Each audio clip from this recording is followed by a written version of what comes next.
Well, hello, folks. Jeffrey Daugherty, the Christian whistleblower. The last day of the Apostle Paul Antichrist, word by word, almost page by page, facts and figures. I got so sick and tired of people saying, it's just a novel, it's just a story. He made it all up. Well, over these past probably 10 broadcasts, we've gone from page 1 to page 410. And we've shown you the facts, we've shown you the figures, so anyone that says to me, you just made it up, it's not based on anything, well, that means you're just too lazy to look or too stupid to read, one or the other. Did he just say stupid? Yes, he did, because ignorant means you don't know. Stupid means you know and reject. So, stupid is not an insult, it's an accurate description of those that would ignore information and act without it when it was available. It's like a guy who's in the middle of the desert that says, I don't want to drink that water. And what happens? The guy dies. And the same thing will happen to you spiritually if you reject truth and knowledge that's presented to you.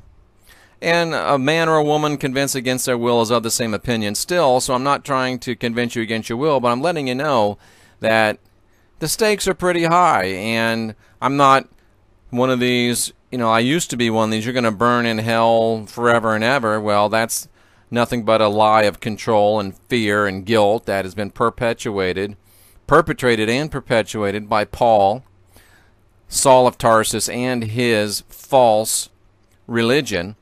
But it will, if you continue to reject truth, you're just going to slow down your ascension. And sooner or later it comes to that place where things change. And what happens to those that are not ready to ascend when things change? And we're going to do a show about that, because that's a fascinating point. When everything gets ready and everything shifts, what about the people that aren't ready to shift?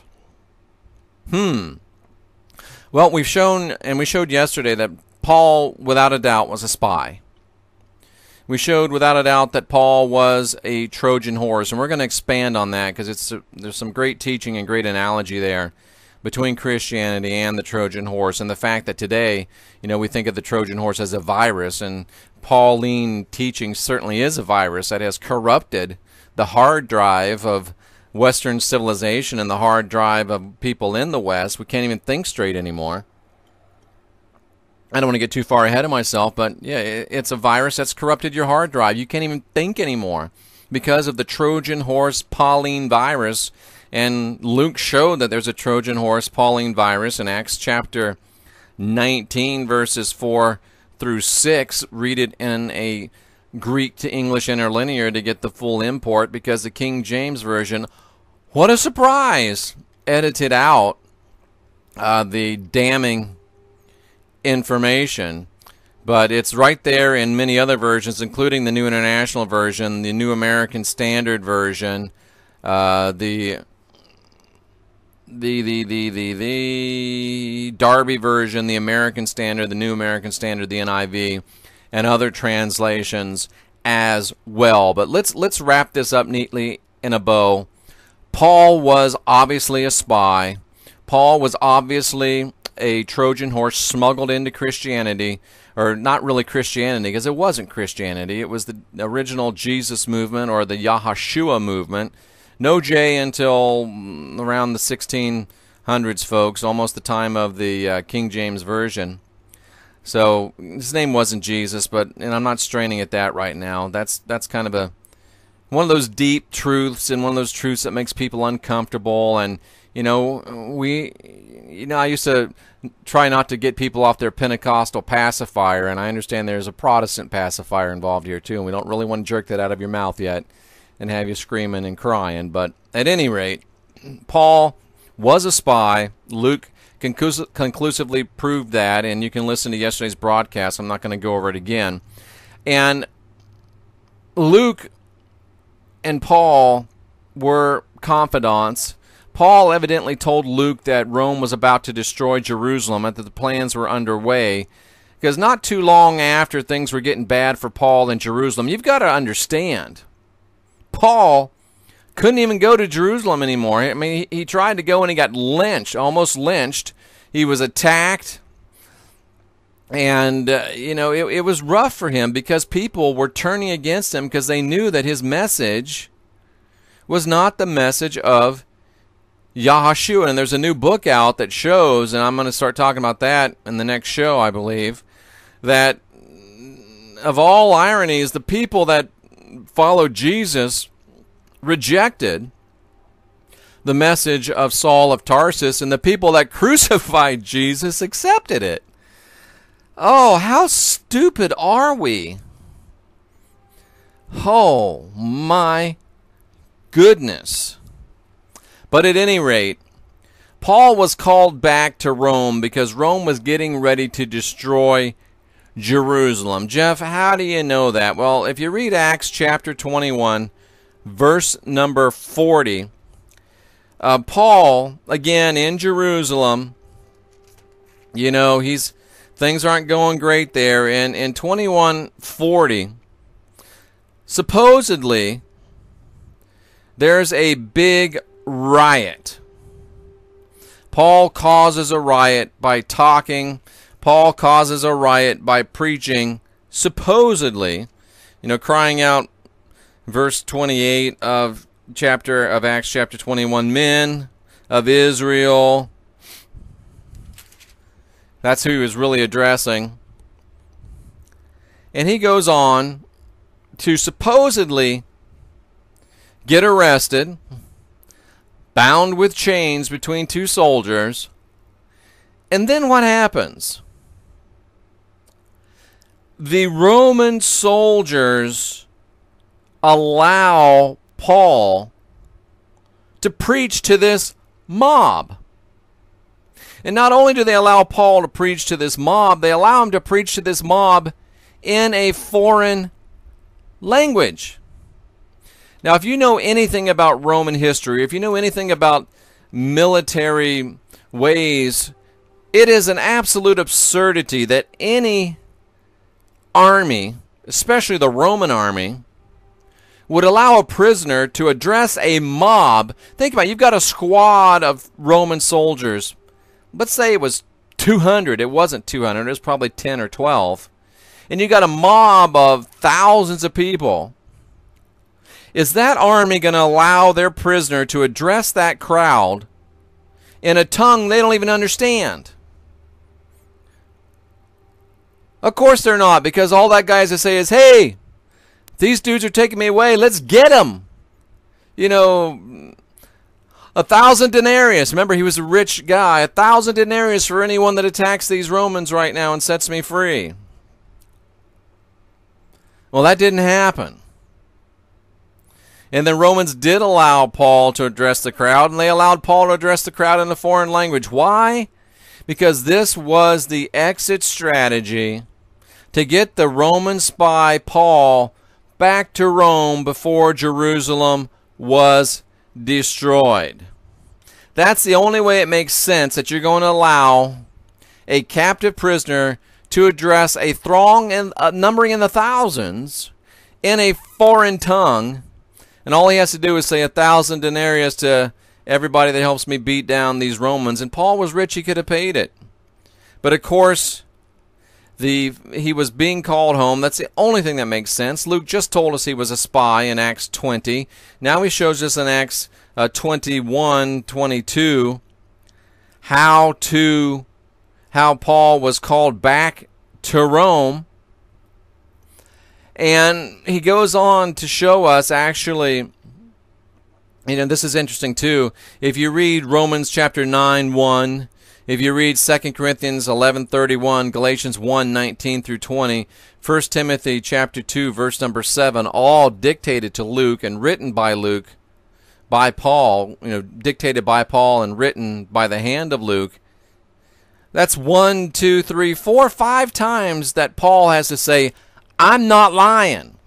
Why does he have to say I'm not lying? Because James, Peter, the apostles had been teaching Paul's lying. John, teaching Paul's lying. You don't have to write 5 times, I'm not a liar, unless people are saying you're a liar. And then in Romans chapter 3, verse number 7, he goes ahead and admits that he lied. He said, I caught you with subtlety, which in the Greek is fraud. Also in 2 Corinthians 12:16, Paul says, I used fraud to capture you. Interestingly enough, the serpent used subtlety in the garden. You see this all tying together? Paul was just like the serpent. Paul met Satan on the road to Damascus. Paul had satanic serpentine scales fall from his eyes. Paul acted just like the serpent. Paul admitted that he lied like the serpent admitted that he lied.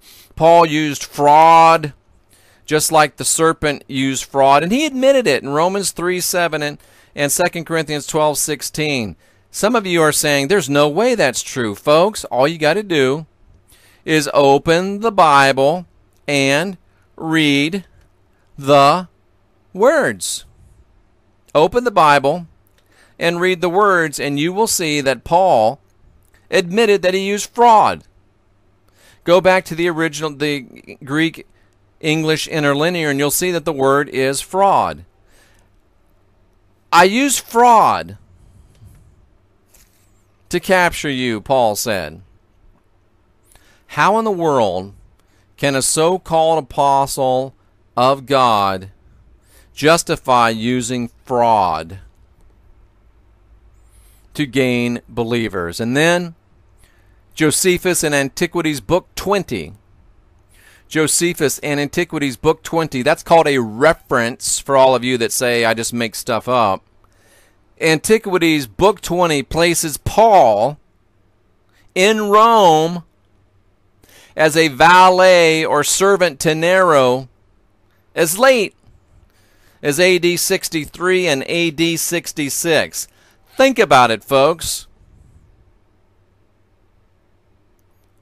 Josephus, Antiquities, Book 20, Paul, valet to Nero in Rome, AD 63 as late as AD 66. He was called home, given a life of luxury for a job well done, just before Rome was destroyed. In the book, I took a little historical liberty. I left Nero in Rome until AD 68. Of course, he committed suicide AD 66. So there's a little bit of historical. What would I call that? I would call that evangelistically speaking, or a little bit of literary license. But the point was that Paul was there in 66 AD, months before Jerusalem was destroyed, obviously called back as a spy. Folks,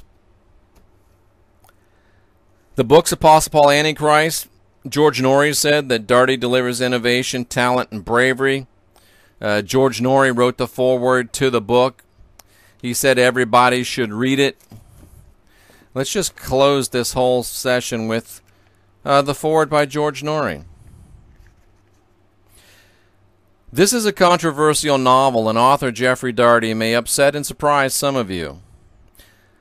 But Apostle Paul Antichrist is well worth reading. Based on ancient and biblical facts, combining 20-plus years of biblical study, Daugherty seizes upon biblical truths we have been conditioned to for centuries and turns them on their head as they're woven throughout this riveting story. Do not let the title turn you away.